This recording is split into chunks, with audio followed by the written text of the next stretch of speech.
Guys, we need to keep it real. The offseason's here. Narratives are spitting at us left and right. And we just see an influx of information just coming at us. We don't know what to do with it.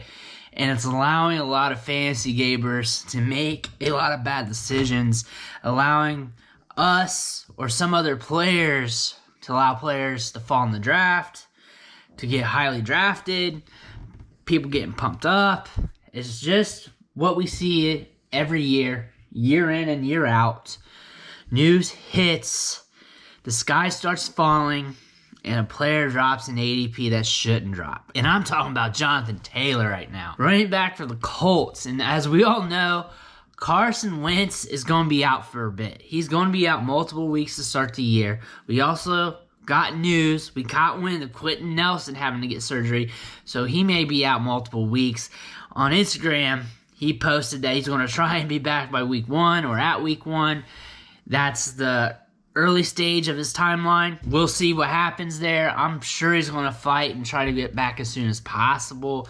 But this impacts the offense. This slows down the offense. We have quarterback play that's now an even more of an unknown because Carson Wentz, I get it. He's not the greatest quarterback in the league. He might have just fell on his face this year anyway, whether he was healthy or not. Quentin Nelson's out. This does not look good for anybody else on the offense. But to let him fall, to let him sink in drafts is a catastrophic mistake. I saw him fall to 206 in a redraft league. 206 in the draft. Middle second round pick is what he is now. That's where he's fallen to. And that's an incredible discount. Over a couple days worth of news, his value has dropped drastically. We're talking about a guy who was second in the league among running backs with 15 runs of 15 yards or more. Third in the league among all running backs with 35 runs of 10 yards or more. This guy's explosive. We know he's explosive. We saw it at the combine. At 226 pounds, he ran a 4.39. 99th percentile size-adjusted speed score. That does not come around too often. He was drafted high in the second round, high in pick, above average production at Wisconsin. You're talking about 3 1,000-yard seasons, blowing up the NCAA, and just consistently productive, size-adjusted athlete. Last year, he averaged 2.95 yards after contact per attempt, 685 total yards after contact, and that's with him not getting a large portion of the workload earlier in the season. He still finished the year strong. From week 11 to week 17, he blew up like gangbusters with 5 RB1 weeks in that 6, and 4 of them counted for fantasy.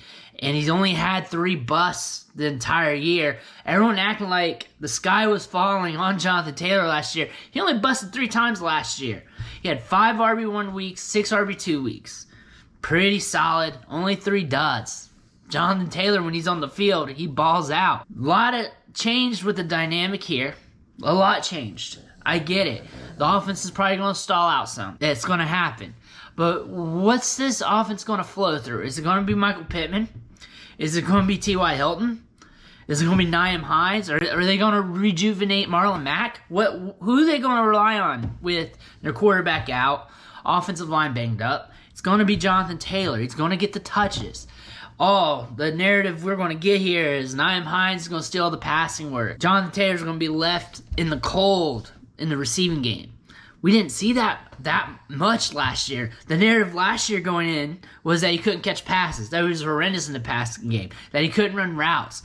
And we saw a guy that just blew up over 10 yards after the catch per reception last year. 8% target share. Jonathan Taylor's explosive. He gets the ball in the flat, there's a chance he could house it without 4.39 speed. He's explosive after the catch, nasty at contact, and I could see him just increasing the amount of targets he gets in the passing game, because when you have a player that's that explosive, getting that many yards after the catch, you have to get him in there. You have to allow him to get targets, especially in the flat. Nyheim Hines is good. He's very dependable. He will get his. Hines had a 14% target share last year. I don't see that decreasing too much. Could be like a 12, could be a 10. Jonathan Taylor, though, maximizes his opportunity. 10.3 yards after the catch per reception.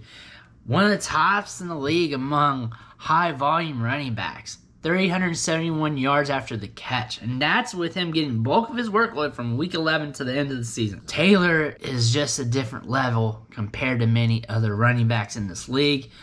You hear the words generational talent spit up about Taylor whenever you see him mentioned on social media. A matter of fact, I was one of the first to say it.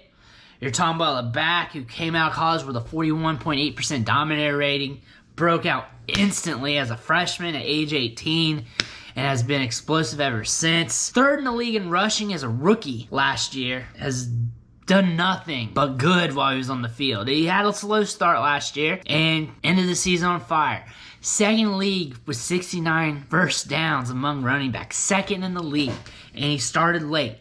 He's probably going to start late this year because everything's going to come back mid-season, early mid-season, and that's where he's going to pick up. And he could just pick up right out of the gate. All he needs is a couple creases, catch the ball in the flat with some space, house that, and you got a big week. It doesn't take much for Jonathan Taylor to have a big week, even with this offense being diminished. This guy can score from anywhere on the field. He's one of the most explosive running backs in the league, especially when you count for size. He will have a large opportunity share. Last year, he owned 53% of the rushing attempts out of the backfield, a 29% opportunity rate, which is very high. We can see that hit the 30s easily this year.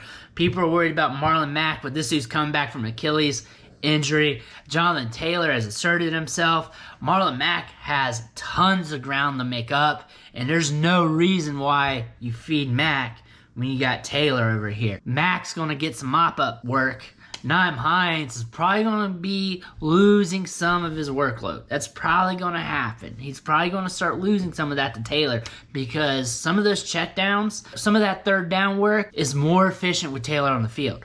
He is more explosive. He's faster. He's bigger and faster. Better between the tackles, more size, and just gets the job done better. Nyheim Hines is good in his own right as a satellite back on the team, but not good enough to keep a running back like Taylor down. At 206, mid-second round, early second round, Jonathan Taylor is a mega value, and everyone should be chomping at the bit to buy him at this price. This is a hella discount. You could walk away from a draft, and I've seen people do it online, with Ezekiel Elliott, Jonathan Taylor, and be stacked at running back. He'll be your running back too in that scenario. And you could get a third running back in the third round. Could be Clyde Edwards-Helaire or something like that, and you're jacked up at running backs on your team to start things off. Jonathan Taylor in the second round is the price tag that our dreams are made of.